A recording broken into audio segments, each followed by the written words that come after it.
বলো good morning বলো। Good morning. আজকে কি বার বলো তো? আজকে সানডে। আজকে সানডে। আমাদের বাড়িতে কি হবে বলো? রাইস হবে। রাইস হবে? গাজর বিনস এনেছো? গাজর বিনস হ্যাঁ, এনেছি তো। রাইস খাবে তুমি? করে দেবো। সবাইকে দেখো। আচ্ছা তুমি এটা কি এনেছো? কি কিনেছো এটা? এটা রোজ ললিপপ আর একটা ক্লে। এটা কি ললিপপ? এটা রোজ ললিপপ। ও এটা জেলি জেলি। এটা খাস? হ্যাঁ খাই। আর ওটা কি দেখি? এটা ক্লে, দেখো সবাইকে দেখো। ও এটা ক্লে। অনেক আঠা। আঠা।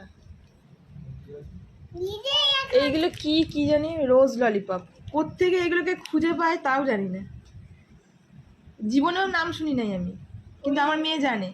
আমরা এমনি ললিপপ খাই, যেমন ওই ডেয়ারি মিল্ক ললিপপ হয় বা এমনি ললিপপ, এটা আবার রোজ ললিপপ। দাও তো। Jelly jelly. আর এই ক্লে গুলোকে দিয়ে কত সুন্দর সুন্দর জিনিস বানানো যায়, কিন্তু আমার মেয়ে চটকাবে বসে বসে, আটা মাখার মতো করবে। বেশ ভালো দেখতে কিন্তু, না? এখন রোববার দিন বাজারে গেছিল বাবার সাথে, গিয়ে এখন এই রোজ ললিপপ আর এই ক্লে নিয়ে এসছে। আর কিছু পাসনি খাবার মতন? না না, আর কিছু পাইনি, আর কিছু পাইনি। এটাই পেয়েছিস? হ্যাঁ এইটাই পেয়েছি। আর এটা এখন খাবি না পরে খাবি? এখনই খাবো। এখন টাটা করে দাও। টাটা।